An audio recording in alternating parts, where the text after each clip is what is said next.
Hi, this is Roger, thanks for dropping by. We have empty spaces. Let's go outside and have a look. Somebody's out here waiting, probably come straight in as I come out. Yep, you're not too bright. Coming out again? No, I've got time to wait around. Right, so I put the wheels on yesterday. Well, the little feet and the wheels, so that's all done. And I've had to shuffle some things round because I can't get the Cymbidiums in early morning sun, basically because there isn't any.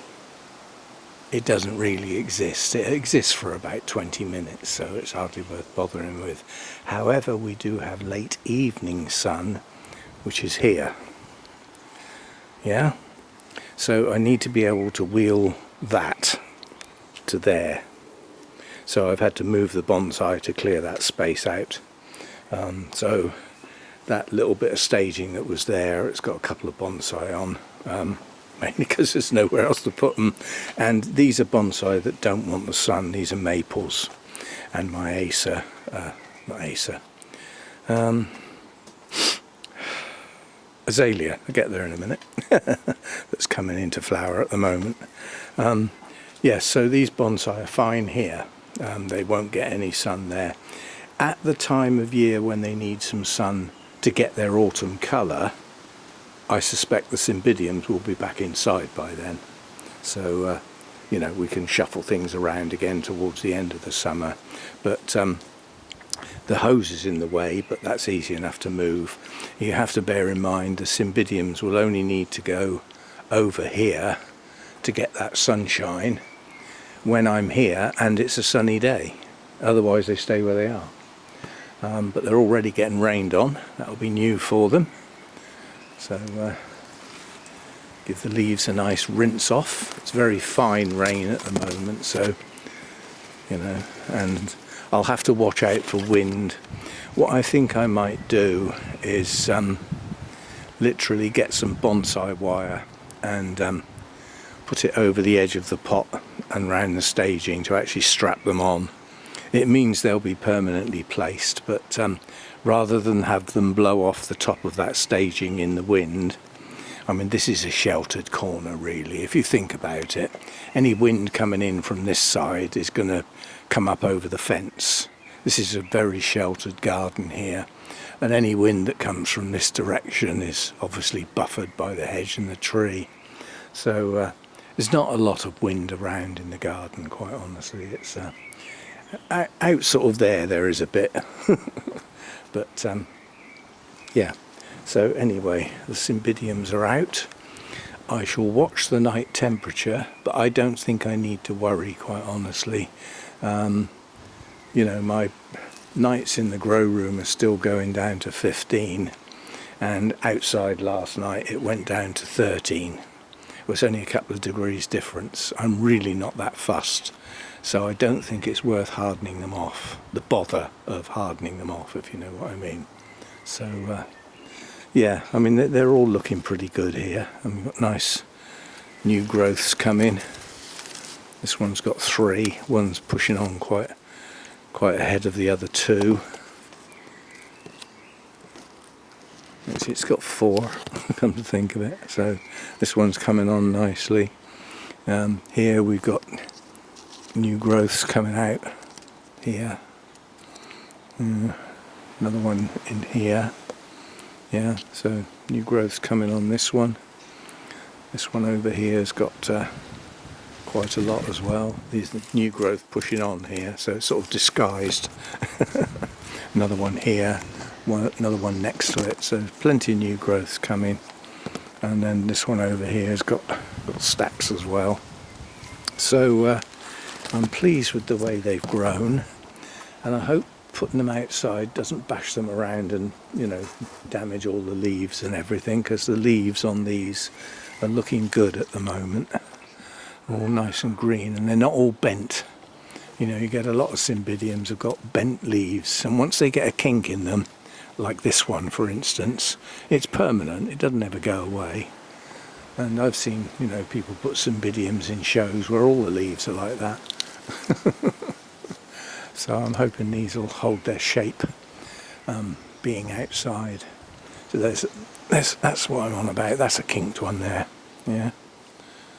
So hopefully they will hold their shape. And there's some on the lower shelf there, and all I've got to do with those is make sure that they are not directly underneath a pot above. The reason being, obviously, when I water the one above, it will go straight down into the pot below, and I'd rather they had their own water as and when I water. So we'll keep those in between what's going on upstairs. Now I do actually have to water these now, because a couple of these were quite light, and I'm almost out of RO water. So for today I'm going to use jug water with some feed. So that's better than tap water, because it cleans the filter.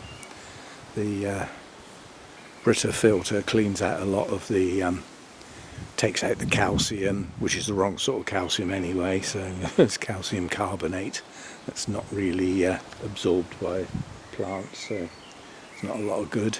And all the other stuff in there, like the chlorine, the stuff that I don't want it to get into the plants, it cleans all that out and leaves a reasonably clean water at about 160, 170 parts per million, which is low enough that I can add some proper orchid food in.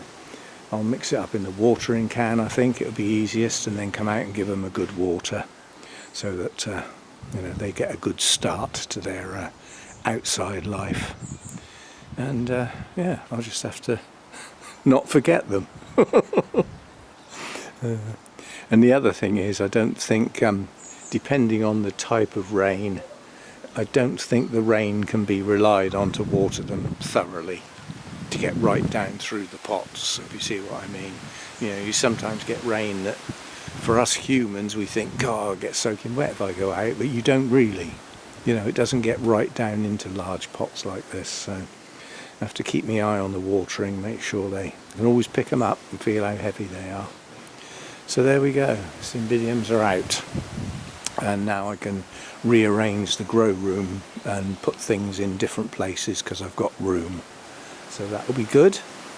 And got another appointment this afternoon. I'm not really sure what it's for. Originally this appointment today was supposed to be to go to Bournemouth Hospital to get my bloods done. Whereas now it's just round the corner in the local one. Well, so I'm not quite sure what they're going to do. Are they still going to do what was planned, or have they changed their mind, or what? I don't really know. But some good news. I've got a little home blood pressure tester that I got some time ago, and I wouldn't say it's absolutely accurate, but it gives a good idea of what's going on. Now, I looked up the two types of medication that I take, and the blood thinners I take twice a day. They are non-cumulative in their effect, and they have about a 12-hour lifespan, which is why I take 2 a day. You know, half a day each. So that's that one. And then the other one, the beta blocker for the heart rate and all that sort of stuff, that has a 24-hour lifespan, and both of these meds have virtually an immediate effect, so they take effect almost as soon as you start taking them. And my blood pressure this morning, average of 3, taken about 5 minutes apart, was 125/85. So they're working. They've done that part of the job. And the extra tablets that I get this afternoon are for cholesterol. That will take a lot longer to have an effect. And the good thing is, I believe, is that I was worried about the dosage, the fact that it's obviously a best guess, isn't it? You know, when doctors are giving you a dose of something that can have quite a dramatic effect. And, you know, the doses can vary from sort of 1 or 2 grams to 10 or something, you know. It is a guess, isn't it? It's got to be. And the guys obviously guessed reasonably accurately. And I think logically, if my cholesterol is high, once it starts being lowered, you know, with the tablets I'll get this afternoon, the need for the blood thinners eases off. Yeah, so I think there may need to be some changes, and I'll probably end up having to have quite regular appointments as well, which is a pain. Just something I'll have to live with. Emphasis on that word. That's what it's all for. And yeah, I'll keep you posted, obviously. And even Rick mentioned my health in his latest video. Yeah, thanks for that, Rick. And it's good that people are concerned. Nowhere near as concerned as me. But anyway, I will see you next time. Thanks for dropping by.